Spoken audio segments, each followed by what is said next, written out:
I'm Tom Baker, this is Chasing Cars, and today we get our first Australian drive of this, the Toyota GR Yaris Rallye, or as it's known overseas, the Circuit Pack. So, is the Rallye the GR Yaris to buy?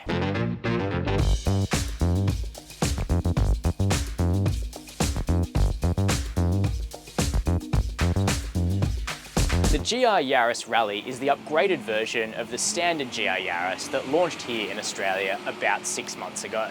On top of the standard car, which is already quite a weapon with a true four-wheel drive system and one of the most powerful three-cylinder engines in the world, the Rallye adds Torsen limited slip differentials at the front and rear, lightweight BBS alloy wheels in Michelin Pilot Sport 4S tyres, a circuit-tuned suspension, and an upgraded braking package. So, if you're going to track your GR Yaris, Toyota suggests that the Rallye is the car to buy. However, it is $6,000 more expensive than the standard car that we rated pretty highly when it launched. Now, we've brought the Rallye back to the same place we first drove the GR Yaris, and we'll actually be driving the two specifications back to back today, a perfect opportunity to work out whether the Rallye justifies the additional $6,000 expense. But before we head out on road and track, let's refresh ourselves on the interior of the GR Yaris and see how the Rallye sets itself apart in there. Before we get started, make sure to hit subscribe down below. The interior of the Rallye is broadly the same as that seen on the standard GR Yaris, and in the main, that's not a bad thing because this is a efficient, tidy, fairly sporty cabin for a hot hatch. You get the same beefy seats with tall bolsters, they're heated, they're leather and Alcantara as standard, however they're just too high, and I think this is something that everybody that's taking delivery of a GR Yaris is figuring out sooner or later, and it's actually kind of hard to drop it aftermarket as well, so that's one thing hopefully we see a solution for later on in this car. The driving position is high, it was deliberate, it's meant to feel like a world rally car, that was the intention, but it is a little bit more unusual than in some other hot hatches where, you know, it's all about trying to get the seat as close to the ground as possible. Now, the steering wheel is round, thin rimmed, red stitching, just as many shortcut buttons as you want without overwhelming you. The distance between the wheel and the close ratio shifter here is fine. It's, you know, it's pretty intuitive, as is everything else. The 7-inch touchscreen, that works fine. We've got Apple CarPlay and Android Auto, navigation, DAB. We've got some practical storage about the place. What you want to know though is what the Rallye gets that's different in here, and it's mainly the numbered plaque just here next to the heated seat controls. This car I'm in is number 11, but any Rallye delivered in Australia will be given a unique number. However, it's not a limited edition car. You can order this car from the factory, but if you do so, you're not going to get it until 2022 at this point. So, what's the GR Yaris Rallye like to drive? Well, obviously the fundamentals are very similar to the standard GR Yaris that we've now had a fair amount of time in. Just pulling up a hill here on the border of the ACT and New South Wales, good part of Australia for driving roads, one area where the GR Yaris really excelled when the car launched. But the Rallye is really about amping up the seriousness in pretty much every dimension apart from outright performance from the motor. Basically everything else gets an upgrade for the extra $6,000 that you hand to Toyota in order to secure this flagship GR Yaris. And the most noticeable one of those is the addition of Torsen limited slip differentials front and rear. Now, the standard car is already very sophisticated and it has a true four-wheel drive system that the company badges GR4. And it also offers variable torque split, including a 70% rear, 30% front setting in the sport mode, which is actually quite unique among hot hatches on the market today, that you can direct the majority of the torque to the rear wheels no matter what. It doesn't have to detect slip at the front end. You can also choose a 50-50 mode that's ideal for track, or normal 60 front, 40 rear for pootling around town, and that's all standard. What the Rallye adds is limited slip differentials front and rear. And where these are going to make a difference is handling and performance towards the high limits of the GR Yaris. The standard car is already very capable and has plenty of traction when you're putting the power down. But when you're up around those 9/10, 10/10 limits of this car, that's where the standard GR Yaris can drop a few tenths pretty easily, as a wheel becomes unladen and starts scrabbling for grip, which is what its open differentials are going to allow it to do. Particularly, we found on the launch of the GR Yaris, where you're going uphill and turning and a wheel becomes unladen, it starts to come a little bit unstuck in terms of its ability to put power down. It's still highly capable, but not perfect. Enter the Rallye with its limited slip differentials that are able to direct torque left and right at both the front and rear axle and distribute that torque to the laden wheel that does have purchase on the ground. And so you're going to be able to find that supreme traction at the limits of the car, which is where the Rallye is going to make the biggest difference. And of course, that's going to happen on track mainly. If you are going to track the car, if you have aspirations of, putting down the best lap times in a GR Yaris, then you are going to want the Rallye for the additional differentials. Now, it is $6,000 more, but the price of adding in all of the extra features yourself to the base car would probably end up exceeding that, because the Torsen LSDs are not the only thing the Rallye adds. You also get lightweight forged alloy wheels from BBS, 18 inches in size, and a distinct design to the standard GR Yaris. Plus, you get Michelin Pilot Sport 4S tyres from the factory.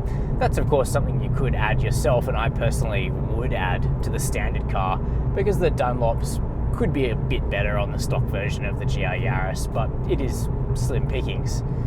Additionally, there's improved brake cooling. The same massive brakes on the GR Yaris Rallye as the standard car, actually bigger at the front than a Supra. So this thing hauls down the speed to zero pretty quickly. However, there's an improved package for braking performance on track, including heavier duty brake pads designed to withstand the heat of track driving better than the standard pads, which have come in for a bit of criticism since the car's launch. Plus, there's more active airflow from the front end to direct cool air over the brakes and just keep the sustenance of the car's ability to come to a stop basically longer lasting. Then there's the circuit tuned suspension. It honestly doesn't feel that much harder on road than the standard GR Yaris, which is pretty firm and pretty bouncy. Certainly, this is not a hot hatch designed for comfort, for long distance driving in the way a Golf GTI is. The GR Yaris is harder in every way. I would say the circuit pack probably turns up the aggression on the suspension by maybe another 20%. It's not major, but it is noticeable. And on track, that's going to mean reduced body roll in really high speed cornering. On the road, you feel it too. Not that the standard car had much body roll to start with. Certainly, it's a disciplined package, no matter which way you go. What doesn't change compared to the standard GR Yaris is the engine. The Rallye shares the same 1.6 litre turbocharged 3-cylinder engine as that car, which was one of the world's most powerful 3-cylinder engines at launch, and that also continues to be the case. Power is at 200 kilowatts, while torque is 370 newton meters. Pretty big numbers for a turbo triple. The only available gearbox is a 6-speed close ratio manual, which really does render the GR Yaris exclusive to people that really care about their hot hatches and would want a manual gearbox anyway. I've asked the question, and there's no plan to introduce an automatic gearbox for the GR Yaris anytime soon. But with the company firmly engaged in the development of a GR Corolla, you do have to wonder whether or not an auto may be on the cards for these sorts of cars soon. Not for now though, and even if there was an auto, you'd imagine that the Rallye would probably be manual only anyway. This really is the GR Yaris that's cut out for purists and enthusiasts first and foremost. I don't think you accidentally buy a GR Yaris, or especially a GR Yaris Rallye. Now, as you might be able to hear, the manual gearbox has automatic rev matching. It's really easy to turn off that function with one button between the seats if you like to heel toe yourself, and the pedals are actually relatively well set up for heel towing, even if the brake is perhaps a touch too high. Brake pedal feel is good though. The travel of the brake pedal is really limited. You kind of know where the car is under the brakes, particularly in the Rallye version with its improved braking package. The steering is exactly the same too. There hasn't been a retune of the electric power steering on this car, which in my opinion is good. I really like the steering of the GR Yaris. I have noticed it's got some mixed feedback, but for me it works well. You can actually feel some sensation of what's happening at the front wheels, which is always good. The ratio is quick. The weighting is heavy, which I think suits this car. Even though it is small, it's pretty brawny, It's pretty muscly, it's quite powerful, and I think heavier steering works well for it. Plus, there's only one steering mode or steering weight. You can't adjust it. And every time I talk to a chassis engineer, they say that really the goal is one good steering weight. Having a million adjustable steering weights is generally not good. They're all compromised. But one weight means that they've got it to exactly the point they want it. And now with the additional grip from the Michelins, which as I mentioned is an upgrade I would recommend doing to any GR Yaris, the voracious front end that turns in so well thanks to the lightweight motor up front and the general lightweight of the car, the amount of chemical grip from the tyres basically matches the appetite of the front end in this car as well. Everything comes together really pleasantly in the standard car, but even more so in the Rallye. I do think it's worth another $6,000 if you are going to be tracking the car with regularity, but in some ways I think perhaps the slightly simpler package in the standard car, even the nature of the open diffs, meaning you've got to do a little bit more work and plan your corners a little bit more carefully, does make the stock version quite a charmer of a hot hatch. That being said, I am somebody that tends to think less is more when it comes to performance cars, including in this vehicle, but for any serious work, either on track or if you plan to use a GR Yaris on slippery surfaces, the Rallye makes a lot of sense. So those are my first impressions of the Toyota GR Yaris Rallye. Undoubtedly a nice upgrade over the standard car if you are going to genuinely be doing some track work in this thing. If you're not, if you're mainly going to enjoy the GR Yaris as a road car, I think the standard package is fine, and I personally wouldn't feel the need to upgrade, but that's just me. I'm keen to know your thoughts down below in the comments, so let me know down there. While you're there, make sure to hit subscribe if you haven't already. And as always, thanks for watching Chasing Cars.